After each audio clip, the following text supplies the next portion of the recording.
Oh, we're recording. Great. Hi, folks. I put together a PowerPoint to show you how policy change really works down to the nitty-gritty. And I have an example that is actually in the process right now because of what's happening in our society and the riots that are occurring. So, policy change and what you can do. Here we go. All right, here we go. So today we're going to be looking at policy change at the state level in this lecture. So all of these things have to happen for policy to be put into law. So we're going to go through this. Policy change overview. So you have a need for the change, an idea. You have to gain support and write a bill proposal. Then you have to gain representative support from both the House and the Senate.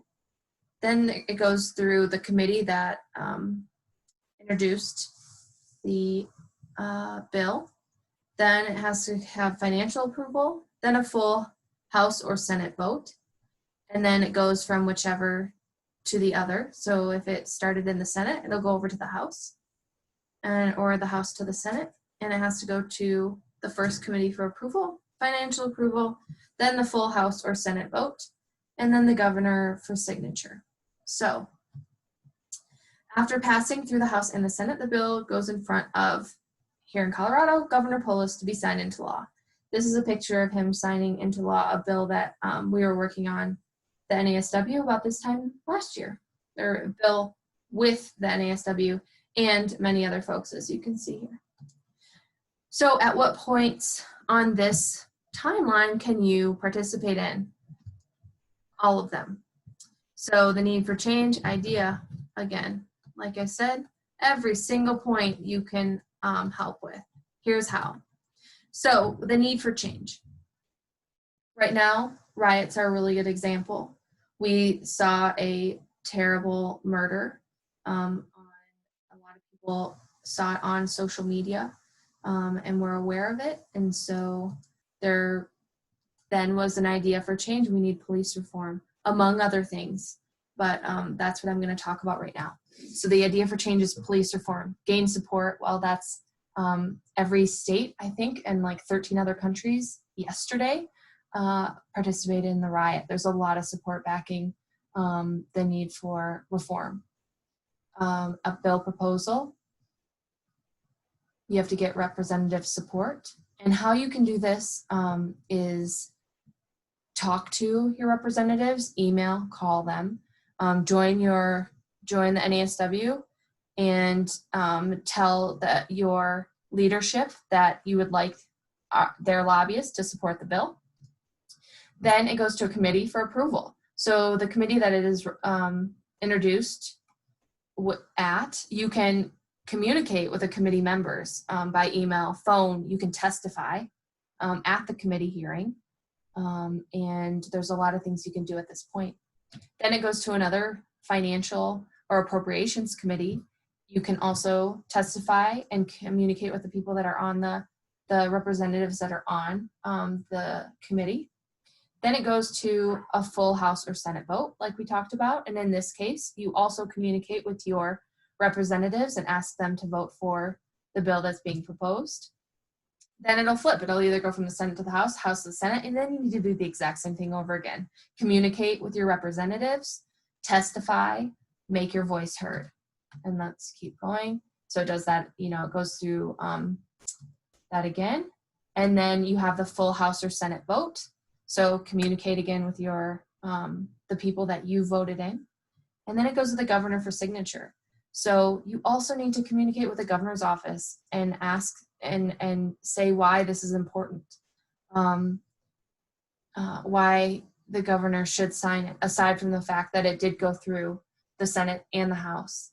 Why is it important to you? Why is it important to the people that the governor is, the constituents of the governor?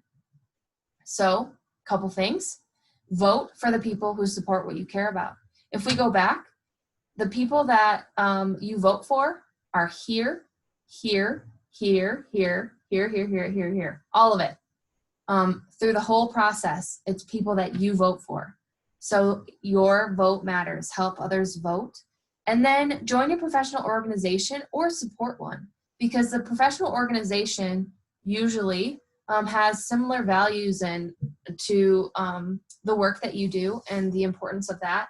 And so the lobbyists can support you and support your the bills that you care about and that the other social workers care about in this case. And then, so in the next couple of weeks, we're going to go through a specific bill here in Colorado. It's the Enhanced Law Enforcement Integrity Bill, Senate Bill 217. And I'm going to tell you how this happened. So the riots after George Floyd's murder, people gathered and demanded change. Our senators and our House representatives heard that, and they joined, and a lot of times they were the ones speaking at these riots. So the change that was needed was identified. The people required police reform. So I'm not sure who wrote the bill, but I'm sure you could read about it. But there are 4 senators, all people of color, who introduced a bill into the Senate that would require body cams, ban chokeholds, and move towards transparency. And so on 6-4, what is that, a few days ago, it passed the first committee in a vote of 3-2. And so it went to the Committee on Appropriations. On 6-6, it passed the Appropriations Committee vote, a 6-4 vote. And now it goes on to the committee as a whole. Well, as we speak, they are talking about it on the Senate floor. So here's crossing fingers that it passed the Senate and it goes to the House. Over the next couple of weeks, I'll keep you updated on this, and hopefully we have it signed into law shortly, and then other states can adopt some of this language and use it as well. So I'm going to also post your due dates from this week and some links for more information on this law enforcement integrity bill. Thank you.